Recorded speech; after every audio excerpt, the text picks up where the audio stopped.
Have you ever thought about running a half marathon? Or have you ever wondered what that runner's high is all about that all the runners talk about? Well, in this speech, I hope to get you that runner's high and also prepare you for your first half marathon if you so choose to do so. So let's start off. First, I'm going to motivate you to get off the couch. Then we're going to slide into the 5 suggestions to help you prepare for that half marathon because you cannot go in blindly.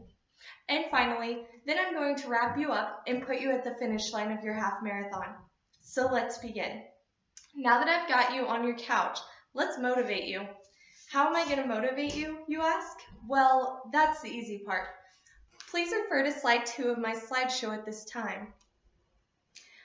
No excuses. You have no excuse not to get up off the couch and start walking or start a little jog. I say this because as Kelly Destrada had a heart transplant, just 3 months afterwards, she was up and training for her half marathon as well. She was living in somebody else's world and realm as she had the heart of a 19-year-old.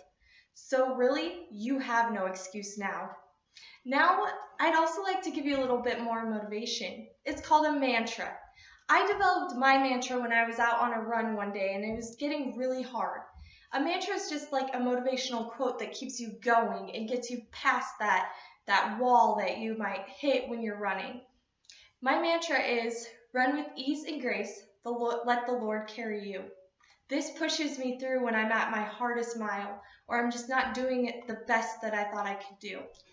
And then third, you need some motivational quotes. So what I did when I was training for my half marathon is I made a jar, and for every day that I had to run or strength train, I made a quote, and every day I drew one of those quotes out of that jar, and it really gave me a lot of motivation. So now that I've got you motivated, let's now get you on the road to success, obviously. Please refer to slide number 3 at this time. Let's start with the 5 suggestions. So according to Mr. Scanton, your 5 suggestions from him include find a gym. So this means any gym that makes you comfortable because you're going to need to work those legs, those arms, and especially that core. And I promise you, your body will thank you after you're done. Then you need to pace yourself. You don't need to go out running 10 miles right now. That's not the idea. And it'll just set you up for failure anyway. So don't put too much on your plate. Increase slowly. Meta says planning is important. You should be able to steadily increase your mileage. However, he warns the potential of fatigue and injury, as I stated before, if you're running more than 30 kilometers a week, your mileage increase should only be 10%. So for the next week, only increase that mileage 10%, no more.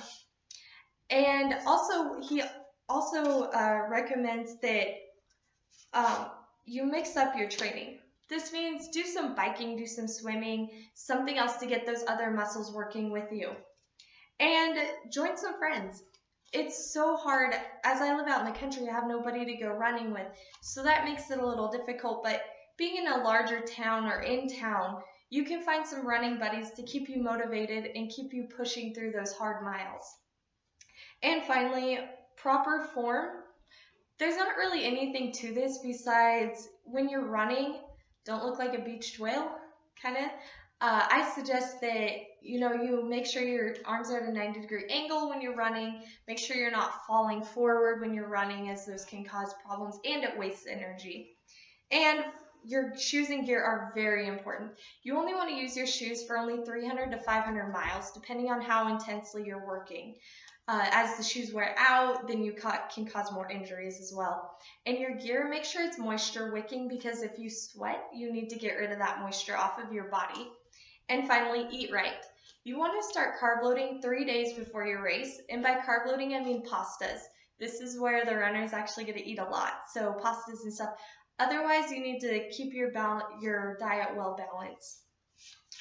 Now that we're off and running, we need to decide on a training plan and we need to focus. So please refer to slide number 4 at this time. So choosing a running plan, as you can see on slide 4, that there's a recommended training plan. I've never used that one. I prefer the Nike Plus running app, and I follow that one, and it got me my goal time when I was competing for my half marathon. Also, if you miss one day, don't quit and don't beat yourself up over it. Just rearrange your schedule and, just don't get disappointed and down on yourself. And we can learn from Matsukek when he stated the bottom line: if you skip workouts and don't have the mental discipline to follow through on a 4-month or 6-month training program, then having the mental discipline to make it through these last few miles of a longer race where you just want to crumble up and die, you just won't have it. So a half marathon isn't easy, but it's doable. Just remember that. And finally, please refer to slide number 5 for this last part, where I'm going to place you on the finish line. So Miss Cullen once said, doing a half marathon is a significant but achievable goal. I'm not super fast, but I'm going to finish and feel proud that I did something for myself. Never give up. If I leave you with anything, just please do not ever give up. Even at mile 10, when you're dead and your body's telling you to stop, just keep going. Fight for the finish line. The battle is so worth it. I promise you, once you cross that finish line, you're going to feel an overwhelming sense of accomplishment. And to help you out a little bit, I recommend that you go, if you're trying to find a half marathon to run, I recommend www.runningintheusa.com. They have a ton of races, and they're all legit. They're not any scams or anything like that, so you have nothing to worry about there. And you can sort it by states and by months. And also, if you're looking for a great training plan, I recommend that you download the Nike Running Training app, because that app is just phenomenal, and it got me this medal. Thank you.